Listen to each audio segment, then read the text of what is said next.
Hello everyone, welcome to my YouTube channel BRA education centre. तो दोस्तों, आज हम जनरल साइंस में हीट चैप्टर लिए हैं, जिसमें MCQ टाइप क्वेश्चन करवाएंगे। बहुत ही शानदार क्वेश्चन MCQ टाइप का करवाएंगे। तो आप वनडे एग्जाम का किसी भी वनडे एग्जाम की तैयारी कर रहे हैं तो आपके लिए बहुत ही हेल्पफुल साबित होगा। तो चलिए स्टार्ट करते हैं। चलिए दोस्तों, हीट यानी ऊष्मा से फर्स्ट क्वेश्चन देखते हैं। फर्स्ट क्वेश्चन है, ठोस पदार्थों में ऊष्मा हस्तांतरण की प्रक्रिया को किस रूप में जाना जाता है? तो पहला ऑप्शन है ऊष्मा रोधन, ऑप्शन बी है विकिरण, ऑप्शन सी संवहन, ऑप्शन डी है चालन। तो इसका करेक्ट आंसर हो जाएगा चालन। ठीक है, ऑप्शन डी चालन करेक्ट आंसर हो जाएगा दोस्तों। चलिए देखते हैं नेक्स्ट क्वेश्चन। नेक्स्ट क्वेश्चन है, वायुमंडल के ऊर्ध्वतापन की प्रक्रिया को क्या कहा जाता है? तो बताइए, वायुमंडल के ऊर्ध्वतापन की प्रक्रिया को क्या कहा जाता है? तो इसका करेक्ट आंसर हो जाएगा संवहन। ऑप्शन बी संवहन करेक्ट आंसर हो जाएगा। देखिए, ये क्वेश्चन UPSI 2021 में क्वेश्चन आया हुआ है, तो इम्पॉर्टेंट है, तो आप लोग ध्यान रखेंगे इसको। चलिए देखते हैं नेक्स्ट क्वेश्चन। नेक्स्ट क्वेश्चन है, वह प्रक्रिया जिसके द्वारा वायु में जलवाष्प जल की बूंदों में परिवर्तित होती है क्या कहलाती है? बताइए क्या कहलाती है? तो इसका करेक्ट आंसर हो जाएगा संघनन। ऑप्शन बी संघनन इसका करेक्ट आंसर हो जाएगा। तो ये भी UPSI 2021 में आया हुआ है। वह प्रक्रिया जिसके द्वारा वायु में जलवाष्प जल की बूंदों में परिवर्तित होती है क्या कहलाती है? तो संघनन इसका करेक्ट आंसर हो जाएगा। चलिए देखते हैं नेक्स्ट क्वेश्चन है, वाष्पीकरण के फलस्वरूप क्या होता है? बताइए, वाष्पीकरण के फलस्वरूप क्या होता है? तो इसका करेक्ट आंसर हो जाएगा शीतलन होता है। ऑप्शन बी शीतलन इसका करेक्ट आंसर हो जाएगा दोस्तों। कि वाष्पीकरण के फलस्वरूप क्या होता है? तो इसका करेक्ट आंसर हो जाएगा शीतलन। ऑप्शन बी इसका करेक्ट आंसर हो जाएगा शीतलन। आइए देखते हैं नेक्स्ट क्वेश्चन। नेक्स्ट क्वेश्चन है क्वेश्चन नंबर 5, जिस तापमान पर वायु में जलवाष्प संघनित होना शुरू कर देगा उसे क्या कहा जाता है? बताइए, जिस तापमान पर वायु में जलवाष्प संघनित होना शुरू कर देगा तो वो क्या कहलाएगा? तो उष्मांक कहलाता है। ठीक है, उष्मांक। ऑप्शन सी उष्मांक इसका करेक्ट आंसर हो जाएगा। जिस तापमान पर वायु में जलवाष्प संघनित होना शुरू कर देगा उसे क्या कहा जाता है? तो उष्मांक कहा जाता है। ऑप्शन सी इसका करेक्ट आंसर हो जाएगा। चलिए देखते हैं नेक्स्ट क्वेश्चन। नेक्स्ट क्वेश्चन है, शीतलन प्रक्रिया द्वारा गैस को द्रव में बदलने की प्रक्रिया को क्या कहा जाता है? तो बताइए क्या कहा जाता है? तो कमेंट करके आप लोग बताएं इसका आंसर क्या होगा। बिल्कुल सही, इसका करेक्ट आंसर हो जाएगा संघनन। संघनन इसका करेक्ट आंसर हो जाएगा। ऑप्शन सी संघनन। शीतलन प्रक्रिया द्वारा गैस को द्रव में बदलने की प्रक्रिया को क्या कहा जाता है? तो संघनन इसका करेक्ट आंसर हो जाएगा। तो आइए देखते हैं नेक्स्ट क्वेश्चन। नेक्स्ट क्वेश्चन है, हवा में विद्यमान जलवाष्प को किस रूप में जाना जाता है? बताइए, हवा में विद्यमान जलवाष्प को किस रूप में जाना जाता है? तो इसका करेक्ट आंसर हो जाएगा आर्द्रता। ठीक है, आर्द्रता जो है ऑप्शन सी करेक्ट आंसर। हवा में विद्यमान जल वाष्प को किस रूप में जाना जाता है? तो आर्द्रता के रूप में जाना जाता है। तो आइए देखते हैं नेक्स्ट क्वेश्चन। नेक्स्ट है, तापमान मापने के लिए उपयोग में लाए जाने वाला उपकरण क्या है? बताइए, तापमान मापने के लिए उपयोग में लाए जाने वाला उपकरण क्या है? तो आइए देखते हैं ऑप्शन है यूडियोमीटर, ऑप्शन बी है, ऑप्शन ए है यूडियोमीटर, ऑप्शन बी है ब्यूरेट, ऑप्शन सी है एनीमोमीटर, ऑप्शन डी है थर्मामीटर। तो इसका करेक्ट आंसर हो जाएगा थर्मामीटर। ठीक है, थर्मामीटर जो है ये तापमान मापने का कार्य करता है। तो आइए देखते हैं नेक्स्ट क्वेश्चन। फ़ारेनहाइट में जल का क्वथनांक क्या होता है? बताइए, फ़ारेनहाइट में जल का क्वथनांक कितना होता है? तो आप लोग बताएं, फ़ारेनहाइट में जल का क्वथनांक कितना होता है? तो इसका करेक्ट आंसर हो जाएगा 212 फ़ारेनहाइट। ठीक, यूपी कांस्टेबल 2018 में ये क्वेश्चन पूछा गया था। फ़ारेनहाइट में जल का क्वथनांक कितना होता है? तो 212 फ़ारेनहाइट होता है। तो आइए देखते हैं नेक्स्ट क्वेश्चन। क्वेश्चन नंबर 10, वाष्पीकरण की प्रक्रिया के बारे में निम्नलिखित में से कौन सा कथन सही है? तो बताइए, वाष्पीकरण की प्रक्रिया के बारे में निम्नलिखित में से कौन सा कथन सही है? तो आइए देख लेते हैं। तरल अवस्था गैसीय अवस्था में बदल जाता है। ऑप्शन ए है तरल अवस्था गैसीय अवस्था में बदल जाती है। ऑप्शन बी है ठोस अवस्था तरल अवस्था में बदल जाती है। ऑप्शन सी है तरल अवस्था ठोस अवस्था में बदल जाती है। ऑप्शन डी है गैसीय अवस्था तरल अवस्था में बदल जाता है।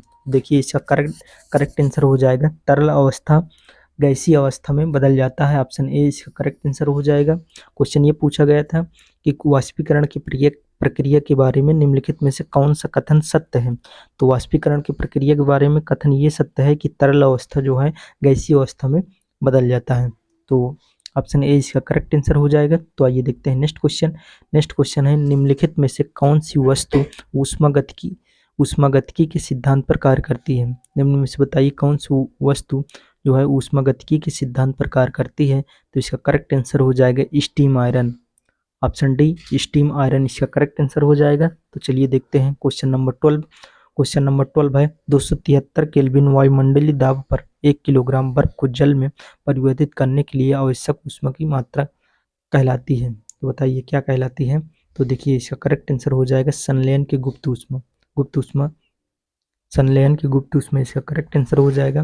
273 केल्विन वायुमंडलीय दबाव पर 1 किलोग्राम बर्फ को जल में परिवर्तित करने के लिए आवश्यक ऊष्मा की मात्रा क्या कहलाती है।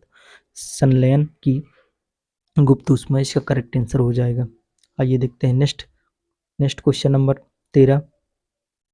किसको उस तापमान के रूप में परिभाषित किया जाता है जिस पर संतृप्ति तक पहुंचने के लिए वायु को ठंडा करना होगा, स्थिर दाब और स्थिर जल वाष्प की मात्रा पर। तो बताइए ये 4 ऑप्शन दिया हुआ है। वायु ताप, ऑप्शन बी है पृष्ठीय ताप, ऑप्शन सी ओसांक ताप, ऑप्शन डी है सापेक्षिक आर्द्रता। तो इसका करेक्ट आंसर हो जाएगा ओसांक ताप। ओसांक ताप को उस तापमान के रूप में परिभाषित किया जाता है जिस पर संतृप्ति तक पहुंचने के लिए वायु को ठंडा करना होगा, स्थिर दाब और स्थिर जलवाष्प की मात्रा पर।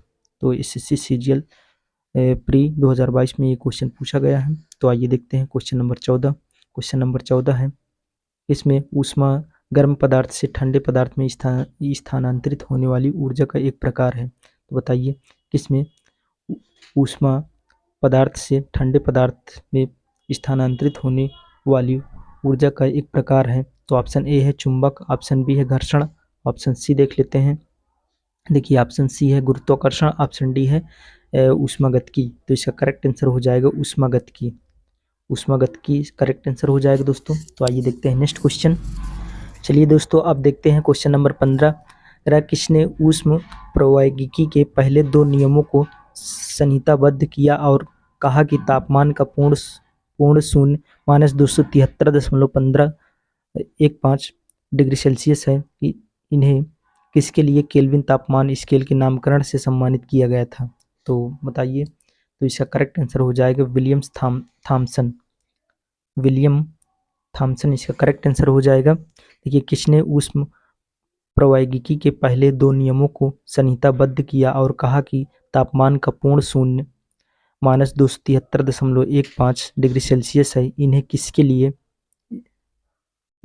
इसके लिए केल्विन तापमान स्केल के नामकरण से सम्मानित किया गया था। तो विलियम थॉमसन इसका करेक्ट आंसर हो जाएगा। एसएससी सीजीएल 2019 में ये क्वेश्चन पूछा गया है। तो आइए देखते हैं नेक्स्ट क्वेश्चन नंबर। निम्न में से किसे ऊष्मागतिकी का पहला नियम भी कहा जाता है। बताइए किसे ऊष्मागतिकी का पहला नियम कहा जाता है। तो इसका करेक्ट आंसर हो जाएगा ऊर्जा संरक्षण का नियम। ऊर्जा संरक्षण का नियम करेक्ट आंसर हो जाएगा। एसएससी एमटीएस 2019 में क्वेश्चन पूछा है। तो आइए देखते हैं नेक्स्ट क्वेश्चन है सर्दियों में घरों को गर्म रखने के लिए धूप का उपयोग करने की नवीन अवधारणा क्या कहलाती है। बताइए क्या कहलाती है। तो इसका करेक्ट आंसर हो जाएगा पैसिव सौर ऊर्जा ये करेक्ट आंसर हो जाएगा। ठीक है। सर्दियों में घरों को गर्म करने के लिए धूप का उपयोग करने की नवीन अवधारणा को क्या कहा जाता है। तो पैसिव सौर ऊष्मा इसका करेक्ट आंसर हो जाएगा। तो आइए देखते हैं नेक्स्ट क्वेश्चन है सूर्य पृथ्वी को किसके माध्यम से गर्म करता है। बताइए बहुत ही इंपॉर्टेंट क्वेश्चन है। सूर्य पृथ्वी को किसके माध्यम से गर्म करता है। तो इसका करेक्ट आंसर हो जाएगा विकिरण के माध्यम से सूर्य पृथ्वी को गर्म कर देता है। तो आइए देखते हैं नेक्स्ट क्वेश्चन है गैसीय अवस्था में मौजूद किसी पदार्थ के तापमान या दाब में परिवर्तन के कारण तरल अवस्था में परिवर्तन की प्रक्रिया को क्या कहा जाता है। तो इसका करेक्ट आंसर हो जाएगा संघनन कहा जाता है। ऑप्शन सी संघनन इसका करेक्ट आंसर हो जाएगा गैसीय अवस्था में मौजूद किसी पदार्थ के तापमान या दाब में परिवर्तन के कारण तरल अवस्था में परिवर्तन की प्रक्रिया को संघनन कहा जाता है। ऑप्शन सी इसका करेक्ट आंसर हो जाएगा। तो चलिए देखते हैं नेक्स्ट क्वेश्चन। क्वेश्चन नंबर 20, विस्तार के कारण eiffel टावर गर्मियों में अधिक लंबा हो जाता है। बताइए किसके विस्तार के कारण eiffel टावर गर्मियों में अधिक लंबा हो जाता है। तो इसका करेक्ट आंसर हो जाएगा तापी। ठीक है, तापी के कारण जो है, तापी विस्तार के कारण eiffel टावर गर्मियों में अधिक लंबा हो जाता है। तो ऑप्शन ए तापी इसका करेक्ट आंसर हो जाएगा। तो आइए देखते हैं नेक्स्ट क्वेश्चन। क्वेश्चन नंबर 21, भौतिकी में वह कौन सा नियम है जो यह बताता है कि तापमान और दाब की समान परिस्थितियों में सभी गैसों के समान आयतन में अणु की संख्या समान होती है। तो बताइए कौन सा ये नियम है। पहला ऑप्शन है अवोगाद्रो का नियम, ऑप्शन बी है चार्ल्स का नियम, ऑप्शन सी है ओम का नियम, ऑप्शन डी है बॉयल्स लॉ। तो इसका करेक्ट आंसर हो जाएगा अवोगाद्रो का नियम। एवोगाड्रो का नियम ऑप्शन ए इसका करेक्ट आंसर हो जाएगा। भौतिकी में वह कौन सा नियम है जो यह बताता है कि तापमान और दाब की समान परिस्थितियों में सभी गैसों के समान आयतन में अणु की संख्या समान होती है। तो एवोगाड्रो का नियम करेक्ट आंसर हो जाएगा। एसएससी सीजीएल 2020 का क्वेश्चन है। तो आइए देखते हैं नेक्स्ट क्वेश्चन। बर्फ की गुप्त ऊष्मा पूछा जा रहा है। बताइए बर्फ की गुप्त ऊष्मा कितनी होती है। तो इसका करेक्ट आंसर हो जाएगा 80 कैलोरी पर ग्राम। 80 कैलोरी पर ग्राम होती है बर्फ की गुप्त ऊष्मा। तो आइए देखते हैं नेक्स्ट क्वेश्चन। नेक्स्ट क्वेश्चन है फ़ारेनहाइट पैमाने पर भाप बिंदु क्या है। तो ये फ़ारेनहाइट पैमाने पर भाप बिंदु क्या है। तो ऑप्शन ए है 32 फ़ारेनहाइट, ऑप्शन बी है 100 फ़ारेनहाइट, ऑप्शन सी है 212 फ़ारेनहाइट, ऑप्शन डी है 80 फ़ारेनहाइट। तो इसका करेक्ट आंसर हो जाएगा 212 फ़ारेनहाइट। फ़ारेनहाइट पैमाने पर भाप बिंदु क्या है। तो 212 फ़ारेनहाइट इसका करेक्ट आंसर हो जाएगा। तो चलिए देखते हैं नेक्स्ट क्वेश्चन। नेक्स्ट क्वेश्चन है दो कांच के गिलास एक दूसरे से एक के अंदर दूसरा चिपक जाता है, उन्हें कैसे अलग किया जा सकता है। तो पहला ऑप्शन है बाहरी गिलास को गर्म पानी में डालकर, ऑप्शन बी है जोरों से पीट कर, ऑप्शन सी है अंदरूनी गिलास में गर्म पानी डालकर, ऑप्शन डी है गिलासों को शीतल जल में डालकर। तो इसका करेक्ट आंसर हो जाएगा बाहरी गिलास को गर्म पानी में डालकर।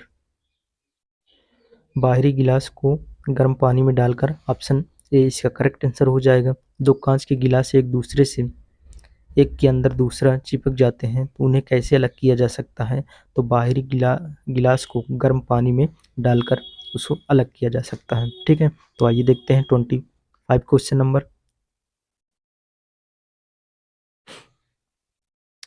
आइए देखते हैं 25 क्वेश्चन नंबर। 25 ये लास्ट क्वेश्चन है दोस्तों। लास्ट में मैं आप लोगों से क्वेश्चन का आंसर पूछता हूँ, तो इसका आंसर आप लोग कमेंट बॉक्स में दीजिए। तो क्वेश्चन ये है नमक को बर्फ के साथ मिलाने में हिमांक क्या होता है। बताइए नमक को बर्फ के साथ मिलाने पर हिमांक पर क्या प्रभाव पड़ेगा।